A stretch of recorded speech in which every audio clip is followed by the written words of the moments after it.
Israel continues with some of the fiercest fighting in months in northern Gaza. Israeli tanks have reached some residential areas of Rafah in the south. Hundreds of thousands of civilians have fled the city ahead of a threatened ground offensive. Israel's allies have repeatedly warned against a major assault on Rafah, but Israeli military forces have stepped up their activity. They say they are targeting several Hamas battalions still holed up there. Israeli Apache helicopters en route to Gaza. Smoke rises overhead as some of the most intense fighting in weeks rages between Hamas militants and the Israeli Defense Forces. The IDF says it currently has 3 divisions deployed across the Gaza Strip. In the south of Gaza, forces from the 162nd Division continue operations against terrorist targets and Hamas hotspots in the Rafah area. Since the beginning of the operation, our forces have eliminated about 100 terrorists. As the intensity of fighting increases, the death toll has skyrocketed as well. According to Hamas-led health officials in Gaza, Tuesday was one of the deadliest days in weeks. They say more than 35,000 Palestinians have been killed since the beginning of the war. Israel's offensive in and around Rafah has forced hundreds of thousands of Palestinians to flee and continues to draw stark criticism from the international community. All right. Shalom, Carlo, Yahweh, Shalom to the elect. Now, previous video, I spoke on, according to the scriptures, on how Amalek is going to pull Esau into his third woe anyway, and that they're not really fully in control. Now, you just had Creepy Joe and whoever been writing their little articles or their speeches come out and say they was going to stop supplying financial aid or military aid to these heathens over here. Now, look at this. Let me go back to it. Give me 1 minute.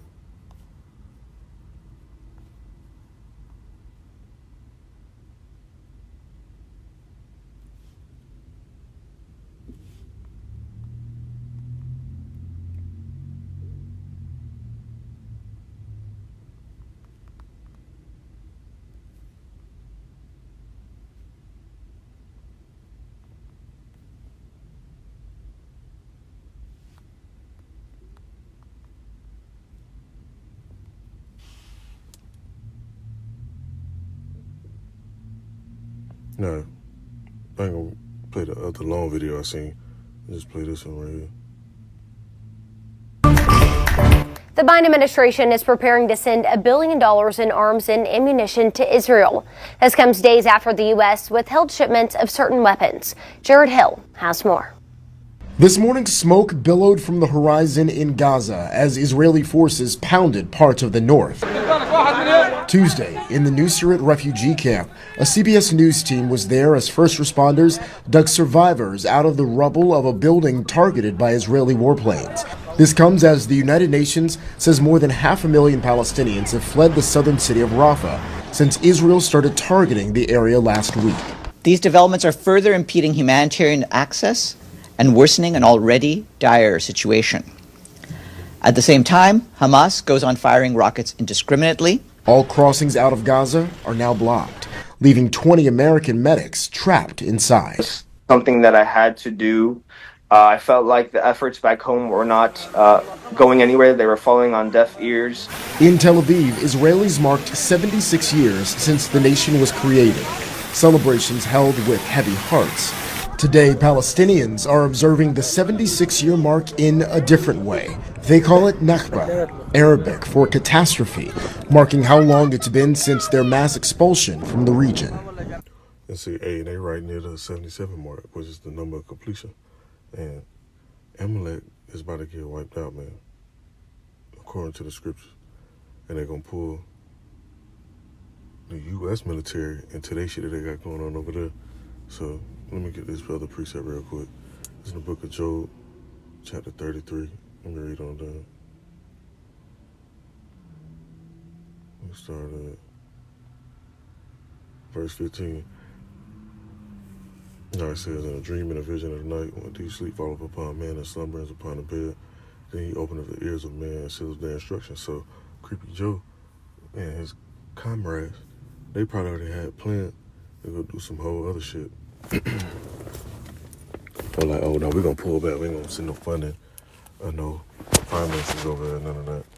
Now, they sending the money over there now. They've been forced to do that shit. Why? Because Amalek really got Esau in a little hot seat. And they more than likely got hella blackmail on Babylon over here anyway. So they gonna do what they tell them any fucking way. Then ultimately, it's up to Yahweh Shah put a spirit on them to actually fulfill and carry out prophecy that's supposed to go down. Now it says, let me see. Okay, yeah, back in verse 17 it said that he may withdraw man from his purpose and hide pride from man. And Esau real pride, so he can hide the pride from Esau as Esau try to act like they running shit and controlling shit. And then they put online of, no, we're not gonna send financial aid or military aid to this country, and then get back on. And then you see them right here, what they doing? A new development in America's relationship with Israel. Two sources tell CBS News this, that President Biden plans to send the country another $1 billion in military aid.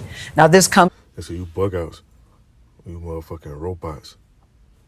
You should be in the uproar because y'all need help, financial assistance, inflation going up, economy circling the drain and shit.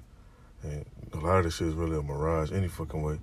Y'all should be up in the uproar right now because they sending billions of dollars over to this place routinely. But when the actual citizens ask for help, they don't get it. So let me get another precept real quick.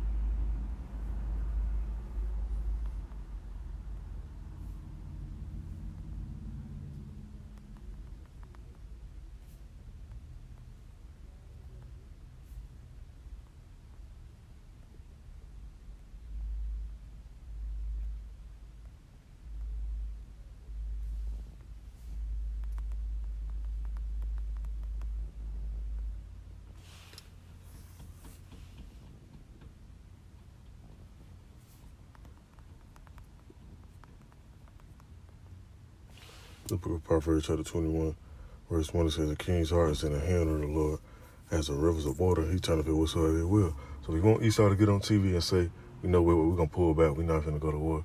He's going to do that. But we want Esau to get on TV and say, you know what, we support this war. They have our full support, and we'll give them everything that they need. They're going to do that as well. And that's just how it go down. And the Most High is executing this because, like the scriptures say,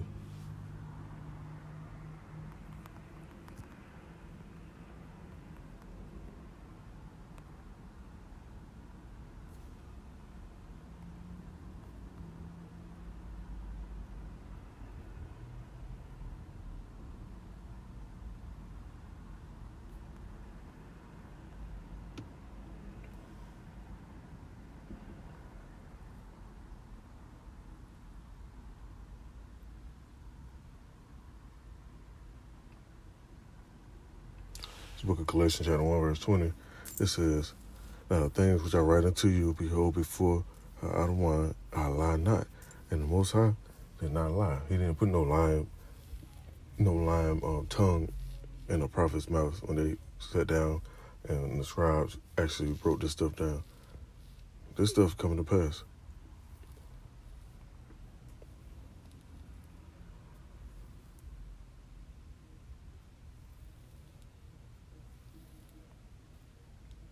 Let me see. Let me get another preset.